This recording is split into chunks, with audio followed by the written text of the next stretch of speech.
muscular, tanto del corazón como del resto de los músculos.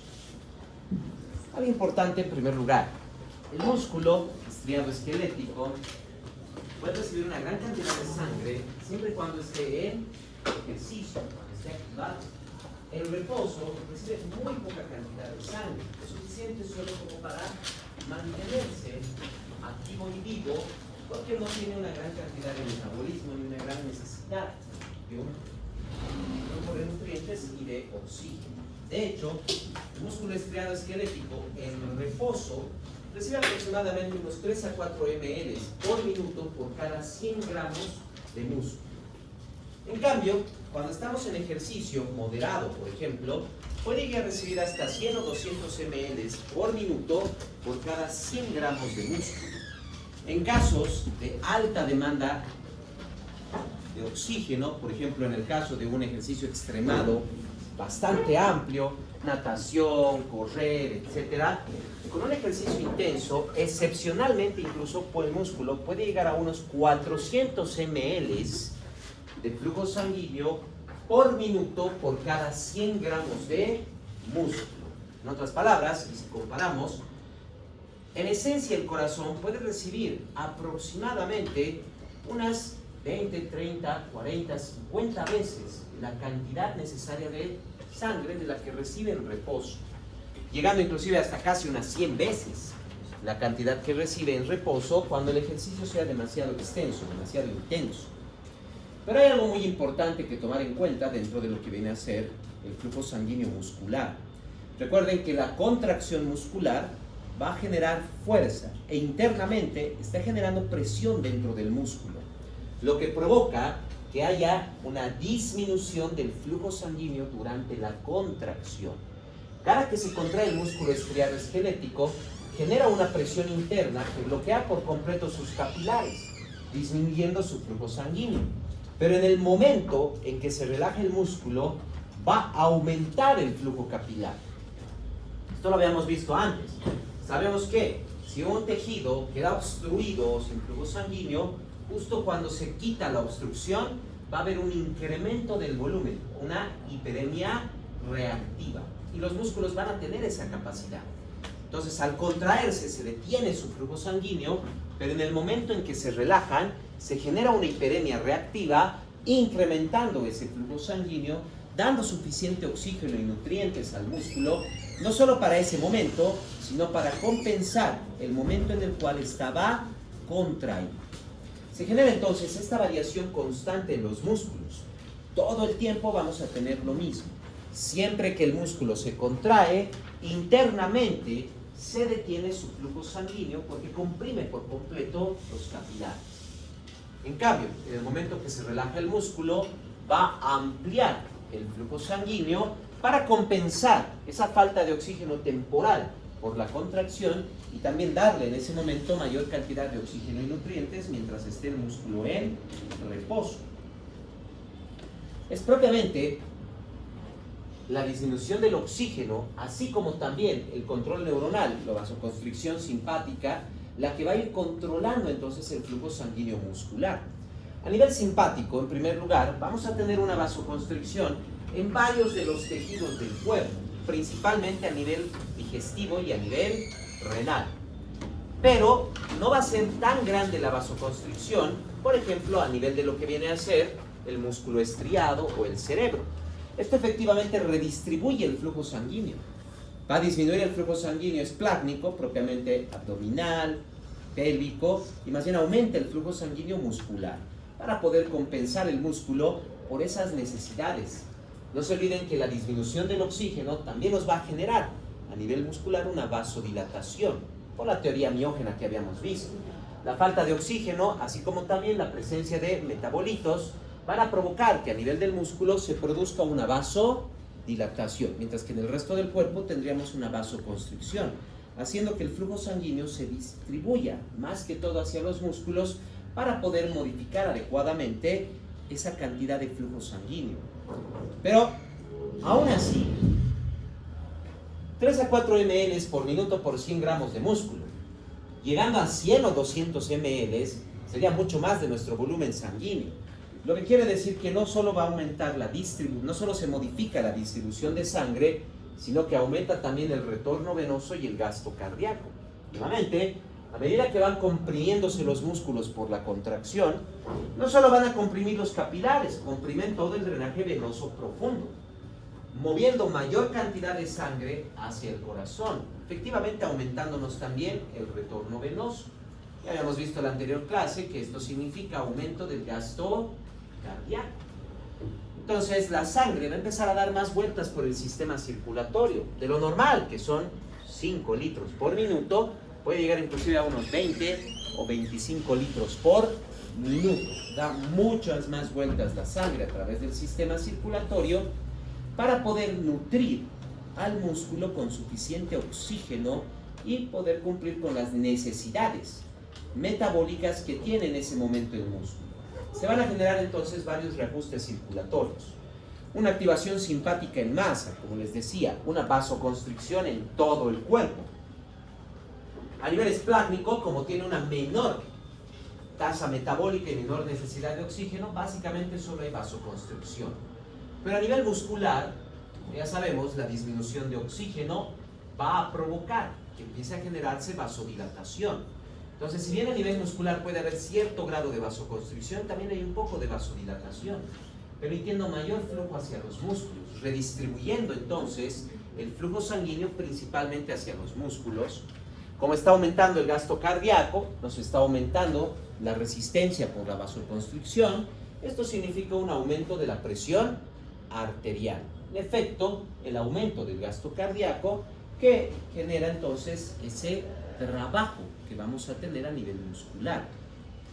Y el mismo efecto que estamos viendo aquí en el músculo estriado esquelético también pasa con el corazón. El flujo sanguíneo cardíaco se genera propiamente a través de lo que son las arterias coronarias. En primer lugar, el flujo coronario no es tan constante como pensaría. ¿Dónde se encuentran las arterias coronarias? ¿Dónde están? ¿De dónde salen? ¿De dónde salen? ¿De dónde salen? El tronco arterioso. La arteria de la aorta. Pues el año pasado me llevaron anatomía. ¿De dónde salen las arterias coronarias?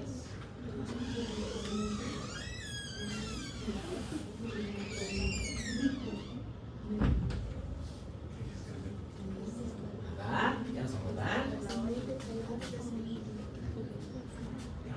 Las arterias coronarias son la primera ramificación de la aorta.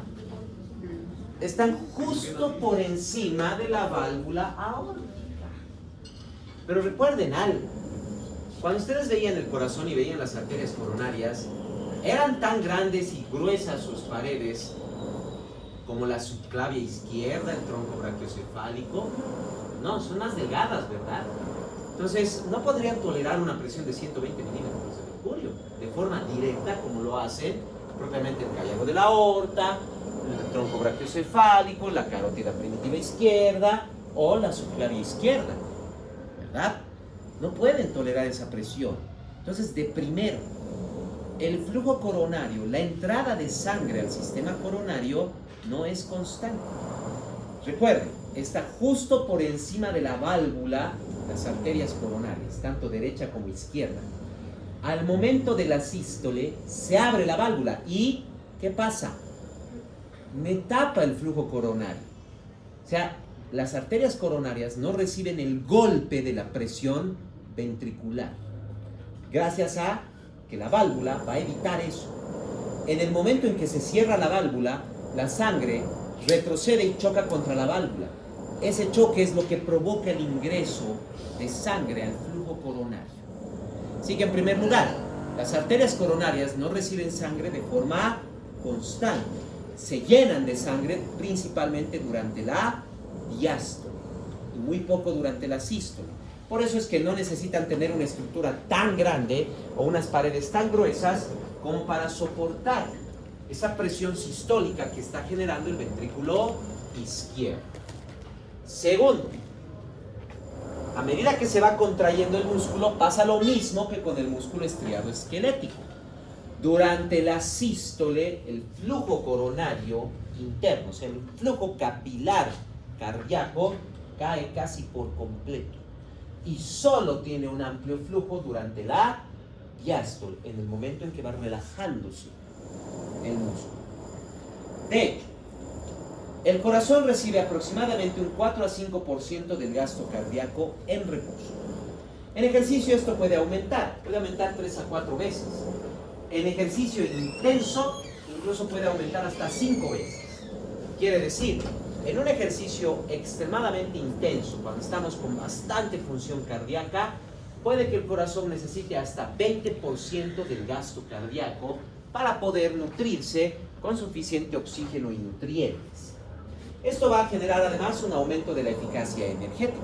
Recordemos que el corazón utiliza principalmente ácidos grasos en metabolismo oxidativo para poder generar su ATP necesario para mantener su contracción.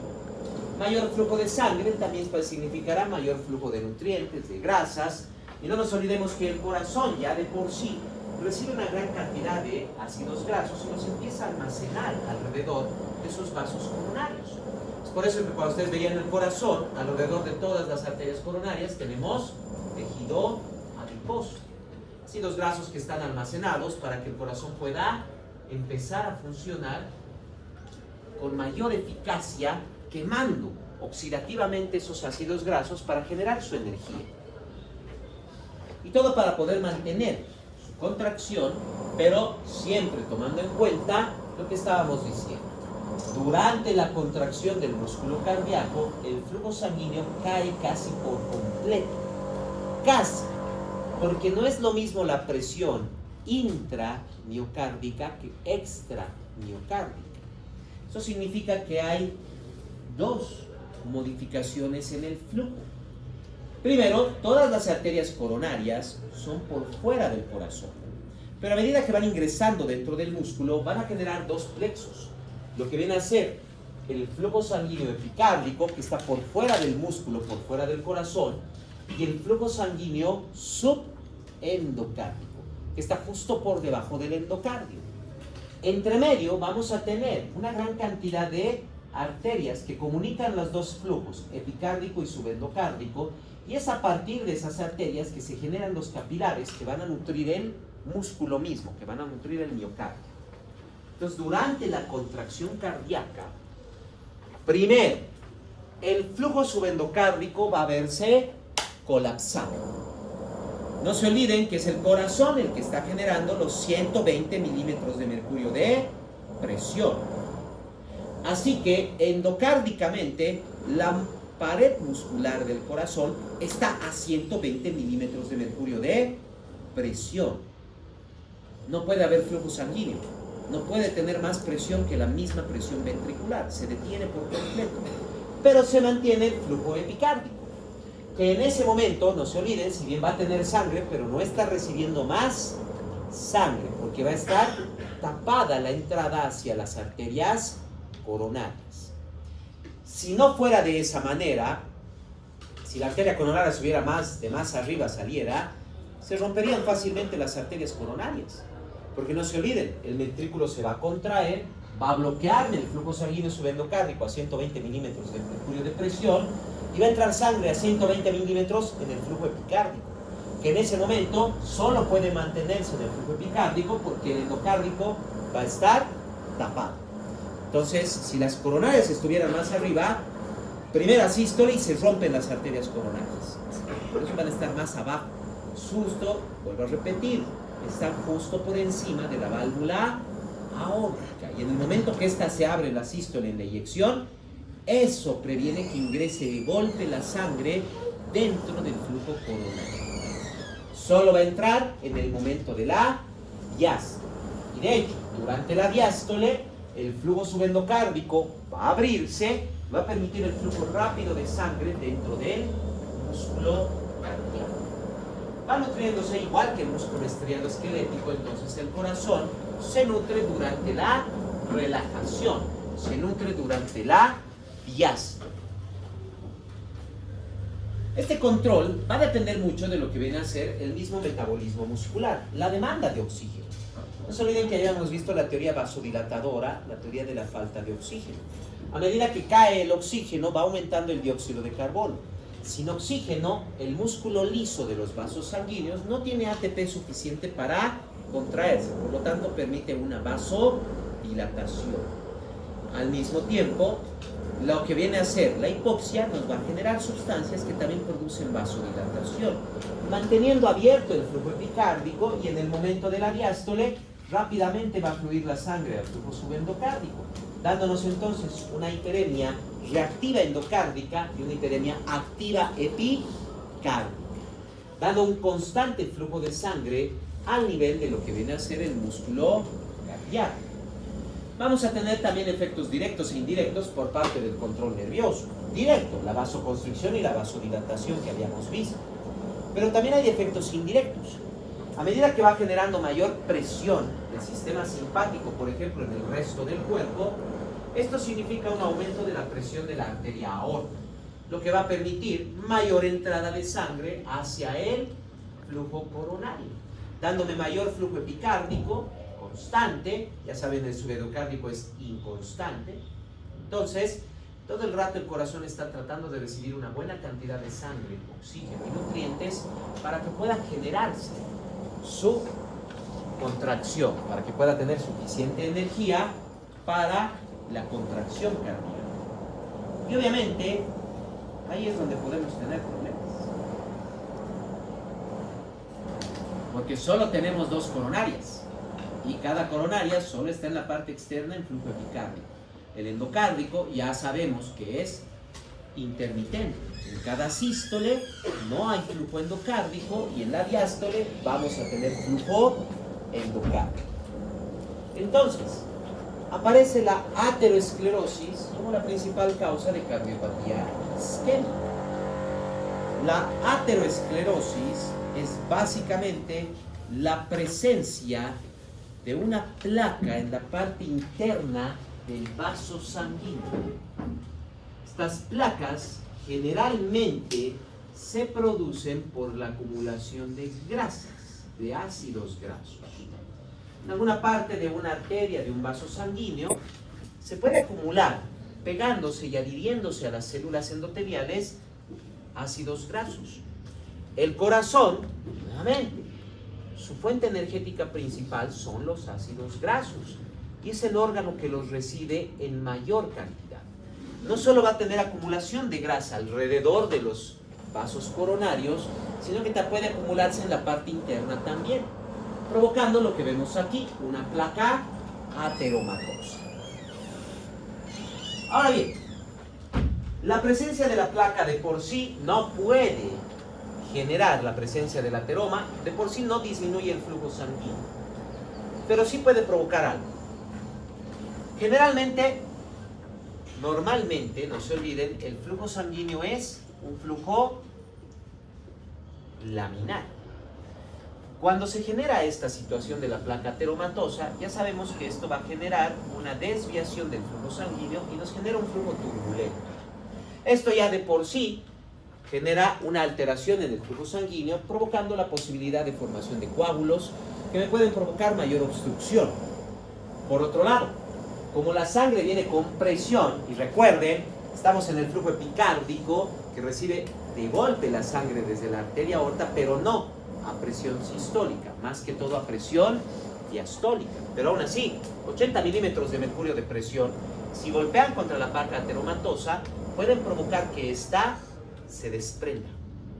Al desprenderse, está adherida a la célula endotelial, lo que quiere decir que al desprenderse va a desgarrar el endotelio, va a romper la membrana de la célula endotelial. ¿Y qué pasa cuando una célula endotelial se daña? ¿Qué libera? ¿Qué libera? Libera endotelina, ¿verdad? Células endoteliales sanas liberan óxido nítrico, que es un vasodilatador, pero célula endotelial dañada libera endotelina. Basta con que se desgarre un poco la membrana celular, se va a liberar la endotelina, y la endotelina es un vasoconstrictor. va a generar entonces una contracción del vaso sanguíneo, que de hecho ya tiene la placa ateromatosa. Entonces, esta contracción es lo que me va a bloquear el flujo de sangre. Sin mencionar además la posibilidad de la presencia de coágulos también. Porque ese flujo turbulento me va a generar coágulos que pueden contribuir a la obstrucción. Entonces, el espasmo vascular que va a generar esta placa, o en cualquier sentido una vasoconstricción simpática, me provoca una detención del flujo sanguíneo. Y en este caso, es el flujo sanguíneo coronario. Esa es la principal causa de cardiopatía isquémica. A veces no es suficiente para bloquear por completo el flujo de sangre, solo disminuye. Esto ya genera hipoxia dentro del corazón, lo que provoca la liberación de sustancias que van a traducirse en dolor. Lo que es el dolor precordial, conocido como angina. El primer paso de lo que viene a ser las cardiopatías isquémicas. Una vasodilatación, un vasodilatador, y tranquilamente se abre el flujo de sangre, fluye nuevamente buena cantidad de oxígeno, sangre, nutrientes, y entonces desaparece el dolor. La angina queda ahí. Ahora, ¿qué pasa si no es solo una disminución del flujo de sangre? ¿Qué pasa si la placa llega a obstruir por completo con la vasodilatación, obstruye por completo el flujo sanguíneo? Ya no es angina, ahora estamos en infarto. No ha habido solo una disminución, hay una obstrucción completa de lo que viene a ser el flujo sanguíneo. Esto puede generarse principalmente por la presencia de un tromboembolismo. Quiere decir, tengo aquí la placa ateromatosa. Si en alguna parte del cuerpo, por ejemplo, mi paciente tiene varices, forma coágulos. Este coágulo puede haber evitado por completo el pulmón y va a llegar al ventrículo izquierdo, que lo va a bombear. Y recuerden, sale la sangre, no entra directo al sistema coronario, pero una vez que se cierra la válvula, retrocede y entra. Y ahí puede estar el coágulo, golpea la sangre, libera el coágulo y lo introduce dentro del sistema coronario. El coágulo va a venir y aquí hay una obstrucción, la placa ateromatosa. Entonces lo bloquea por completo. Infarto. O se produce una vasoconstricción, como acabamos de ver, por la ruptura de la célula endotelial. En cualquiera de los dos casos nos va a generar una oclusión aguda de la arteria coronaria. Solo tenemos dos coronarias, coronaria izquierda, coronaria derecha. Cada coronaria, ni bien salen de la arteria aorta, van a dividirse en su flujo epicárdico y en su flujo subendocárdico. Pero no hay más. No hay mayor flujo sanguíneo. Entonces solo tenemos esas dos coronarias. Si existiera una circulación colateral como la que vemos aquí, si esto fuera externo en el corazón, que una rama de la coronaria llega al mismo lugar que llega otra rama de la coronaria, entonces si se obstruyera esta arteria, tengo esta arteria que me está nutriendo también el tejido, pero no pasa eso. La circulación colateral vendría a ser una protección en contra de lo que viene a ser la cardiopatía isquémica, o sea, en contra de la angina, en contra de los infartos. Pero no se produce de esa manera. Solo tenemos coronaria izquierda, coronaria derecha, y en ningún momento las ramificaciones de las coronarias se llegan a unir. Nunca se llegan a unir. Son cada uno separadas sus flujos sanguíneos. Claro, no en el 100% de los seres humanos. Hay algunos seres humanos que tienen algunas anastomosis coronarias. O sea, llegan a generar una circulación colateral. Pero son contados estos pacientes y, como les decía, tienen una protección en contra de lo que viene a ser la cardiopatía isquémica. Pero para todas las demás personas no lo tenemos. Puede generarse entonces un infarto agudo de miocardio. De inicio, el infarto siempre empieza a nivel subendocárdico. Por la misma situación que acabamos de ver, porque durante la sístole el primer flujo sanguíneo que se detiene es el flujo subendocárdico, y entonces va a ser el más susceptible a la cardiopatía isquémica, lo que viene a ser la parte subendocárdica y no tanto la parte epicárdica. Entonces, de inicio los infartos siempre empiezan en el endocardio. Y de aquí empiezan a distribuirse, empiezan a ir desde la parte interna hacia la parte externa del corazón. Empiezan en endocardio, pero pueden terminar en el epicardio. Una vez que se genera el infarto, hay múltiples situaciones que pueden provocar la causa de muerte del paciente. En primer lugar, una vez que empieza el infarto, vamos a tener una zona del corazón que ya no puede contraerse. Estas células que están sin flujo de sangre no van a tener oxígeno para poder generar metabolismo aeróbico. Por lo tanto, no logran producir suficiente ATP. Sí, se puede producir ATP por glucólisis, como pasa también en el músculo estriado esquelético. Pero recuerden, la glucólisis produce ácido láctico y ácido pirúvico, que al cristalizarse y acumularse alrededor del músculo provoca dolor. Es de ahí de donde viene el dolor del infarto en primer lugar.